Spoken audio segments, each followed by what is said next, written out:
Welcome to Fostering Parenthood.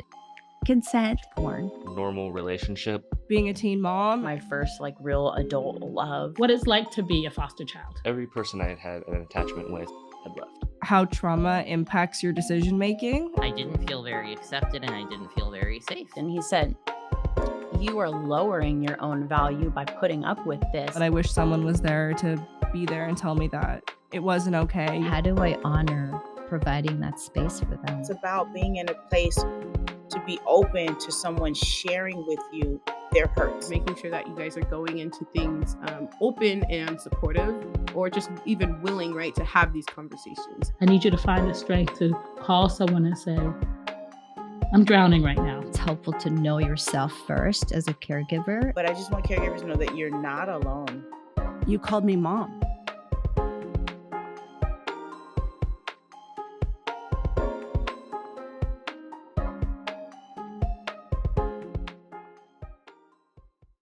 Hello and welcome back to another episode of Fostering Parenthood, where we take a deep dive into the complex world of foster care and parenting. Today's episode is focused on an area that many caregivers often find challenging: engaging in meaningful and open conversations with the youth in their care about sexual and reproductive health. This isn't just about prevention, it's about liberation, about ensuring our young people understand, respect, and embrace their own sexuality and bodies, and empowering them to make informed decisions. Our guest today is an expert in navigating these difficult waters. We're excited to welcome Steph Zapata, a nationally recognized, award-winning sexuality educator hailing from the Bronx. They have become a long-term catalyst for change within sexuality education through their radically intentional approaches that call out systems of oppression and call in individuals and communities to disrupt and reimagine what can be. Steph has been a beacon of change and understanding in this critical field, and they're here to guide us in developing the listening skills we need to have truly productive conversations with our youth about these critical issues. During the recording of this podcast, I learned a lot. I felt like I wanted to go burn my bra and be liberated and free. So join me and see what it does for you. I am so excited today to be joined by Steph Zapata. Steph, you are going to help me to bridge a gap that I live with every day. And I am so grateful to have you. Could you please share with me your background and something that you're passionate about? Yeah, for sure. So my name is Steph. I'm Boricua, Puerto Rican from the Bronx in New York.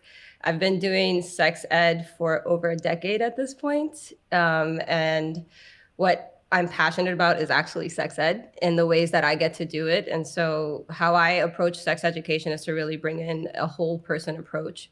I found that a lot of sex ed leaves out the parents, leaves out the care providers, leaves out this idea of emotional intelligence and wellness. And so for me, I'm always happy to talk about our feelings throughout our life as we navigate sexuality and how we can support one another in our respective paths as well. Wow. I hate to say it, but in the 90s, I was a sex ed, what I considered a sex ed teacher or instructor. Yeah. And I'll never forget, I was at a high school and there were literally 3,000 kids in the bleachers of this auditorium. And that's how they taught sex ed in high school, right? And it was on a teen pregnancy prevention grant. And I thought, I got this. So of course I bring a banana, right? And a condom. Not the banana. Yeah. And everybody's like, thank God my kids didn't go to that school, right? Because they would have been horrified. But I pull out the banana, I pull out the condom, and I'm thinking, what if I mess this up, right? Yeah. But I did it. Brought these huge posters of, chankers and warts on a penis and, and did the scare tactic, right? Because prevention was all we ever talked about. We didn't talk about the human being. We didn't talk about, what it's like to be the whole person, and that sexuality is far more than just prevention. Yeah. And I know that one of the things that I read was you call it liberation. Yeah. What does that look like? It looks like all folks of all identities and all abilities having access to information that helps them to get to know and understand their bodies, their desires, their emotional states for life. You know, sex education is not just something that we need or that should be present with like 12 to 15-year-olds. I'm a firm believer in sex ed because it's a part of learning, and learning is a lifelong process, you know? So for me, when I think of liberation, I think of being able to understand what's happening with my body, being able to determine who I want to give access to and what that looks like for me, and how do I protect myself in that process, rather than, you know, I mean, I did the same thing. I was the exact same sex educator, you know, in the very beginning. It was all about shame and stigma and prevention. And that doesn't lead people to a life that is liberation focused, let alone pleasure focused, right? It is very rigid and scary and condescending and vilifying to hear that if you have sex, you'll get pregnant and die. It's the worst thing. So liberation is really just the opposite of that, offering all of the information that sex can be pleasurable. Yes, our bodies can experience some unintended impacts. And guess what? We can keep going and we can keep learning and tend to ourselves in all of the ways. I had a 12-year-old come with me, and he's not one of the kids in my care, but he often comes for a weekend. We have a relational permanence relationship with him, right? So he'll always be part of our family, but he's in a higher level of care. And he came this last weekend, no lie, and he brought this little black box, and it was locked. And he called it my locked box. And I said, buddy, what's in the locked box? And he goes, I have to keep it with me everywhere I go. And I said, well, can I see what's in it? He unlocks the box, and there's 5 condoms in it. Nice. And I said, what are those? And he said, they're condoms. I have to take them everywhere I go. I said, well, are you planning on having sex while you're here? I mean, you don't know me quite yet, but that's kind of how I roll. And he said, no. And he said, but the nurse said I had to take them everywhere, or I could get diseases or have a baby. Wow. And I said, well, okay. And I tucked it away, and we locked the box up again. What are we doing wrong? I mean, I know that's a loaded question, but that made me so uncomfortable as a caregiver because I thought, is this the time that I talk about, well, you don't have to have sex, but you can if you want. It's your right. But I didn't know what to do with that. Yeah, so I don't, or I'm trying to shy away and move away from this like right or wrong language, because I think that telling people that we're doing things wrong doesn't feel great. And so for a lot of us, when we receive that, we're like, well, I'm not going to do it then. I'm not going to try, right? Like I feel stupid, I feel inadequate, so let me just leave it or not even bother. You know, a lot of the parents that I work with, they'll say, I don't have all the information, so I don't even try to have the conversation. This idea of always wanting to get it right and to get it perfectly is actually holding us back, you know? And so even with the nurse who did that, what I firmly believe is that that nurse likely had that young person's best interest at heart, right? This notion of, well, I know the reality of the world and STIs and unintended pregnancies, and I want to help you be safe. But what we've gotten so mixed up in is that the way to keep someone safe is to control them. That's not the same thing. Safety is not actually about control. And most of our sex education is actually about the policing of our bodies and the policing of young people's bodies even more, right? Don't have sex because it's terrible, you're too young, and you're irresponsible, you don't know what's gonna happen. That's scary. That's really scary. And so while we're trying our best to say like, hey, I wanna set you up for success, I don't want you to maybe go off your path by having like sex before you're ready, what we're actually doing when we do things like that is terrifying kids. We're terrifying them of their own bodies, their own desires. And with that fear comes a lot of internalized shame. And so I'm actually surprised that that young person even felt comfortable enough to be like, yeah, it's condoms. Like, that's great. That's a really great manifestation of the environment and the relationship that you've developed with them. And, you know, maybe let's not tell young people that if they don't carry around condoms, something terrible is going to happen to them. It sounds like control, but even more so. Yeah. What concerns me is it's control with fear. Yeah. It's that sense of, I'm going to tell you what's right for your body. Yep. And so right now, I don't know, as a caregiver, again, I'm thinking that there's two ways. One is I feel like I need to share with them all of this information so that they can make a good choice for them. Mm-hmm. And yet there's that kind of that message that I hear in my head that says, and they could get a disease and they could get this and they could get that. And keeping in mind, Steph, that, we have kiddos that come to us with STIs. Yes. So I have a newborn that came to me a year ago with syphilis. Mm-hmm. Yep. Well, he could be blind, right? And so that was something that we were very concerned all the way through. And so there is that fear. Yeah. Because it's innately there based on these horrible things that you can get, right? Yeah. Some are treatable, right? They're bacterial. Yep. Some are not. Yeah. They're viral and they stay with you. They stick on you forever, right? I want to find that liberation. I want to find that place where I can celebrate my children's sexuality. Yeah. Like, this is your body, man. I want you to enjoy it. I want you to be in a place where you're not shamed by it.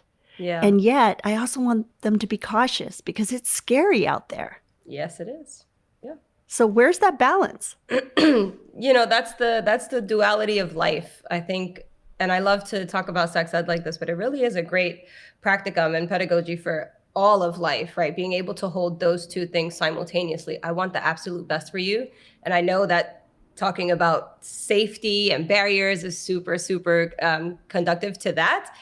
And I want you to be able to make the decisions for yourself and to live your best life in the ways that you define for yourself. So I think that the first step is to offer that to yourself, right? For adults, for parents, for care providers, we have to be honest with ourselves. We have to come with compassion for ourselves and say, I had really shitty sex ed. My mom told me the worst things would happen if I ever had sex. And that is a conversation starter with young people right then and there, offering that vulnerability of hey, I'm also a little bit nervous to have this conversation with you. Right. I feel a little bit uncomfortable, naming our limitations and saying, I don't have all of the answers, but I promise that I'm just here to listen, to support, and to offer what I do have, is a great place to start. Because I think that young people have this notion of adults of they know everything and they're condescending and they're superior. But we, as the adults, get to break that. We get to disrupt that narrative and say, I don't actually, I'm nervous too. And so just naming it, right? So I have nieces and nephews and I have this conversation with them all the time when I'm terrified and I'm like, listen, ultimately what I want is for you to be able to live your life in the ways that you've defined it as best and safest for yourself, right? And it's important for you to know that I come with my own things attached to me. So I've got the internalized learnings of my family, my Catholic upbringing, right? My terrible sex education. And so all of that is going to intersect at some points, and welcoming in the accountability of when it comes up and it doesn't feel good for you, name that to me. Let me know that I'm coming from a place that is scaring you, or that maybe is doing a little bit more harm than good, is so, so critical to get to that point. But again, I firmly believe that we cannot offer it to young people or to anyone that we're in community with if we don't offer it to ourselves first. So really doing the self-reflective and compassionate work of understanding your own journey with sexuality, your own journey to identity, to your pleasure practices, to how you have policed your own body, how society has told you to shrink, or that something's wrong with you because your body doesn't do this or because you don't like that. That self-acceptance, that non-judgmental environment then pours out of us into our young people. But truthfully, if we're not starting here, we don't really have a lot that we can give. Wow. I have some homework to do. Yeah, we all do. That vulnerability piece doesn't just work with your children or youth. Mm-hmm. It works within us, right? Yep. None of us like to be vulnerable. None of us like to admit that. Yeah. Terrifying. It's like, oh God, what if they call me on it? What if I say the wrong thing? What if, right? Yeah. And then so what I usually do is I mask it by coming off as the professional sex ed teacher. So I'm like, hey, have a seat. And I usually start those conversations in the car because they can't get out. I mean, I'm You're sorry. trapped. You are trapped. There's no phone. I'm not going to answer it if it rings. And so this is our safe kind of, bubble that we can just be really open and frank. And although I say a lot of, well, how are you feeling about what I'm saying? Yeah. I don't know if I'm really good at really listening. And I think that that's something that I have to work on is stop talking and start listening. Because why would I bring a topic about penis and vagina when they just really want to talk about their sexuality or their gender or, so being able to listen and understand where they are and meeting them where they are is, I don't know, I think that's where I really need to work on it. And in addition, I don't have a hard time talking about sex, but would I talk to you about my sex? No. Right. You know what I mean? Like that's still very private. And so that liberation, I think I got stuck in the 50s. Yeah. So, it's hard to be two people. Yeah. It's hard to wear the hat of being told if you masturbate, your penis is going to fall off. Right. Sorry, Steph, but I remember those things with my brothers. It's like, if you touch that, it's going to fall off. And then be liberated and vulnerable and sit down with our kids and say, hey, masturbation's cool. It feels good. It's really hard to bridge that gap for a lot of folks. Yeah. What I have found to be helpful in my personal practice and in the parents and like care providers that I work with is to name that bridge what it is, because what that bridge is a societal and systemic fuck up, right? Like that is how we got there. You didn't just decide that you wanted to believe or hear that if someone masturbates, their parts will fall off. No, we were conditioned. We were taught that. And I think that when we can name a thing as a systemic or societal influence, we can give ourselves a little bit more compassion. And so in the moments where maybe that negative sex educator is popping up, right? Where it's like, don't do the thing. For the love of God, don't do the thing. Then I can check myself and say, I think I'm on that bridge right now. I think I'm on that bridge and that's not where I want to be communicating with you from. So check yourself and, just give yourself the grace of taking a break. I've noticed that there seems to be a really big sense of urgency when it comes to the talk, right? Like, I've got to get it all. I got to do all the information right now. I got him in the car. Like, we have to do it all right now. It's a short drive, It's a short drive. That's it. So you've got your bullet points and you're ready to go. But in reality, that doesn't actually serve anyone. It doesn't serve the adult, the care provider who's trying to show up authentically and lovingly, because when time is of the essence, we don't get to be our full selves, right? We have to hit the key points. Absolutely. And then that usually comes in with shame and prevention. So I always encourage folks to know and to name that we can come back to the conversations constantly. When I work with young people, I'm always like, this is part one of infinity. That's it. And if it's not with me, it can be with somebody else. And that's beautiful and that's lovely. But really building that, not even building, but tearing down that bridge and replacing it with a bridge that knows that there's always time to come back and forth, right? We can always come back. We can always have more conversations, particularly because sexuality and identity and desires and the language that we use are almost always changing. There's always space for that. So why not give the humans the same space that we give our concepts and language? It's almost exciting when I hear you talk. Sorry, my voice. No worries. Because it gives a sense of it's just right. Yeah. It's not permission to go out and have sex at school or in the bathroom or whatever. What we're talking about is this freedom to own a part of our bodies that in so many cases we've been told it's not ours. Yeah. We don't get to do anything because we want to, because society tells us we can't. Yeah. And what I'm hearing from you is this sense of unlocking, not that little box, but unlocking, a part of who we are. Yeah. Yeah. As I've been applying a decolonial lens to, truthfully, my entire life, my gender identity, my sexuality, my practices, my relationship structures, what I've learned from my ancestors and from my elders is that sexuality is a sacred part of us. It is a divine part of us. It is not something that we have to other or fear. And really, we have those messages because of these harmful systems that are in place. That's why we have those messages. But the reality is, it doesn't have to be like that, right? We can come back home. And when I say home, I mean back to our full selves. In the same way that my heart and my emotions are a part of my being, so is my sexuality and my sensuality.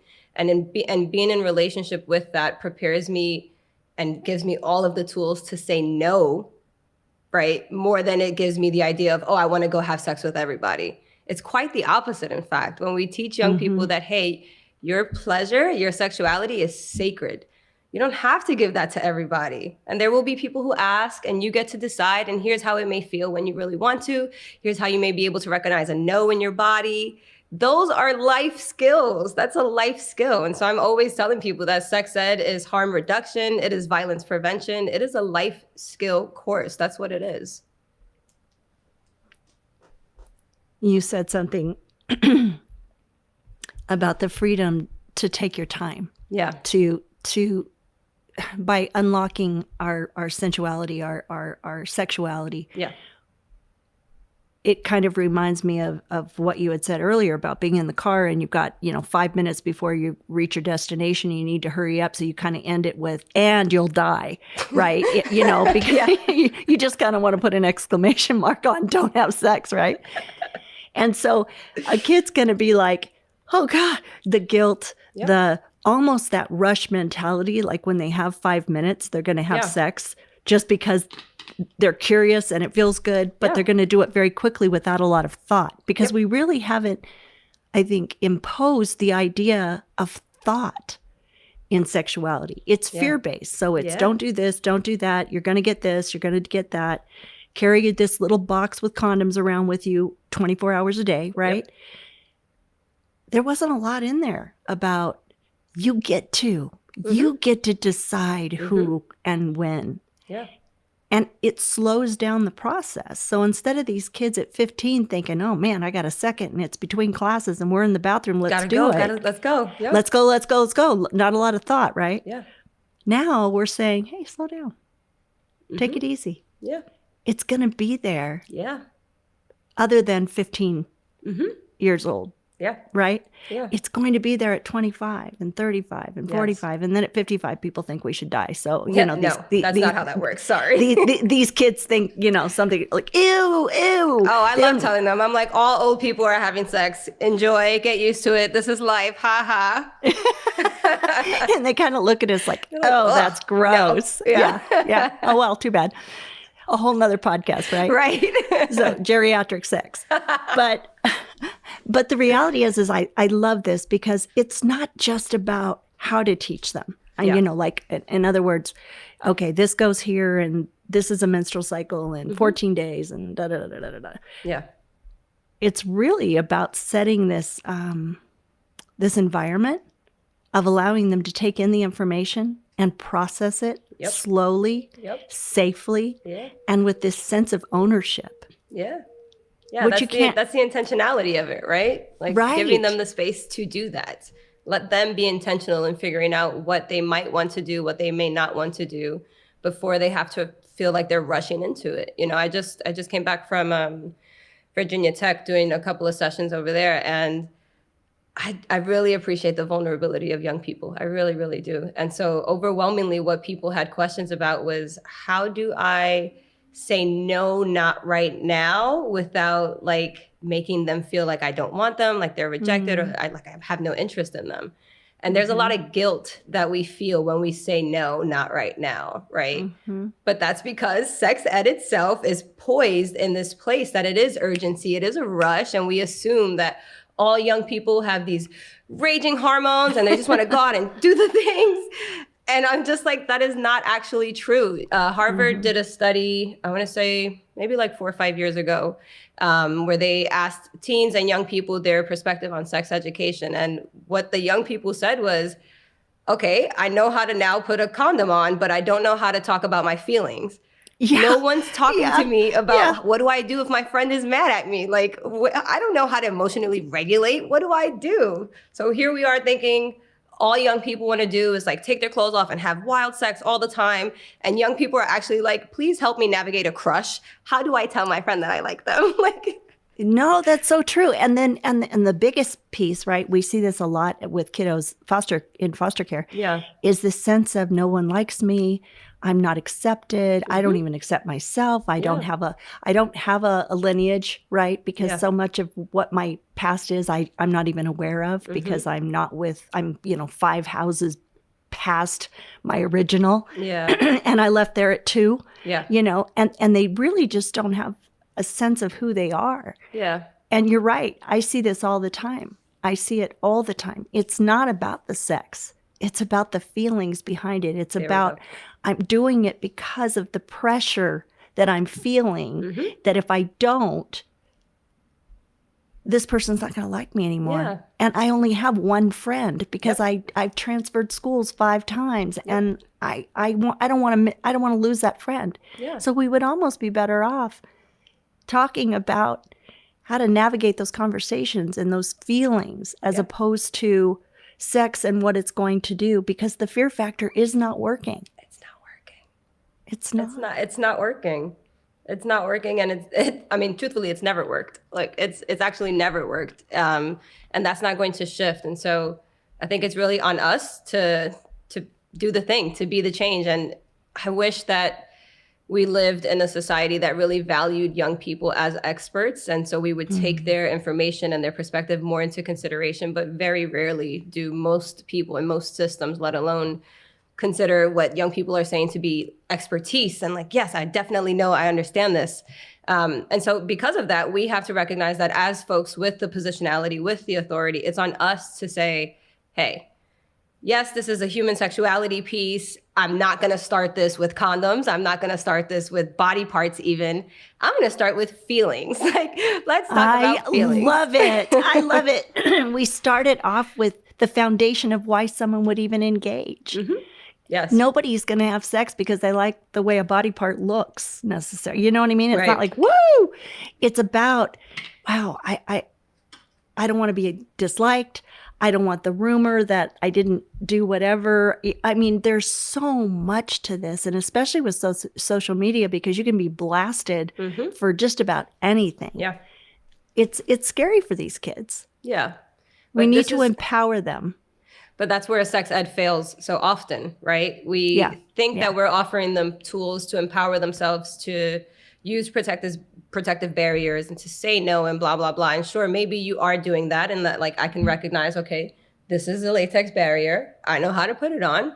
But does that mean that I know how to have the conversation and say, actually, I feel a little bit pressured right now. And so this is not the right moment for it? No. Let alone are we equipping them with the tools to have the following conversations, right? If the person rejects their no, or if they try to push and pressure, like, we really do have to equip them with the tools to have these conversations, because it's not just about the body. Sex ed focuses so much on, it's what I like to call it an external approach, right? And the current climate of most sex ed it's like sex is something that happens to you.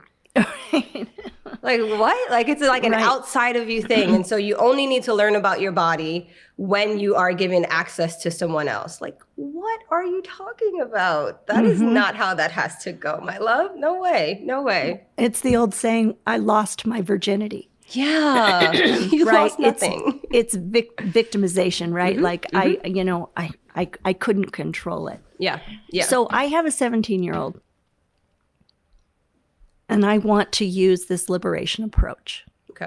Okay. As opposed to prevention. And I hate to say it, but that driving the car, I already started the prevention. So, Okay. Okay. So let's just pretend it's okay. There's a safe that I didn't mess it up. Okay. Okay. So what do I say? How do I start?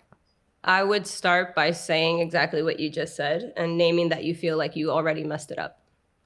That vulnerability, that accountability. When we model things like that, it stays with young people for longer than here's how you put on a condom or here are the statistics of chlamydia, among young people. But to be able to model that and say, hey, I think I jumped into this conversation in a reactive way, and I was influenced by, you know, by my sex ed, by my fears, the things that I don't want for you, the things that I do want for you, and let them hold you accountable, right? Like, how did that feel for you? You know, I can share that for me, it didn't feel great. And so I'd really like to come to a place where we can come back to the conversation in a way that does feel great. And then even that language of feel great, we want to unpack that too, because it's not always going to feel great. So naming that to young people, you know, I'm like one of the most transparent people I know. So when I'm working with young people, I'm like, this is going to feel fucking weird. That's just it. Like, this shit is going to feel weird, okay? And that's okay. But the bigger feeling that we want to be present when we have these conversations is safety. It's not necessarily comfort or even security in that I'm going to get it right, but it's that you feel safe and that your young people feel safe in those conversations and in the environment that you're having them in. And so asking the question, right? Like, what is safety to you? What are some things that I can do? Usually it's like, I want snacks. I need fidget things so that I can, like, you know, do things with my body, get some of the chaotic energy out while I still try to have this conversation. And then have the conversation. So you can structure it around specific questions that they have. You can go in with vulnerability of what your experience was like with sex ed, things that you wish that you learned, things that you're picking up through your podcast guests, right? Like, oh, I tell everyone, literally everyone, I'm like, throw me under the bus, okay? Use me as an excuse, as an intro into a conversation anytime, because sometimes it's just easier to do that, right? Hey, I met this sex educator. I was listening to their podcast. They said this really interesting thing. Let's talk about it. Oh, you'll be under the bus this week sometime. I will so be. Just, you know, I love it. Steph, under. Love it. Yeah, no, I'm all over it because I'm ready. You know what I'm really excited about, Steph, Tell is me. that based on our conversation today, honestly, I feel like this freedom. Yeah. I feel like this freedom that that I didn't have before this conversation. Yeah. Because I felt this like, unbelievable pressure to do it right. Yeah. To make sure that I had all the facts, to make sure that I made sure that because my child's safety, my child's future, I felt like I'm carrying on my back. Yeah. Or sometimes in both arms, right?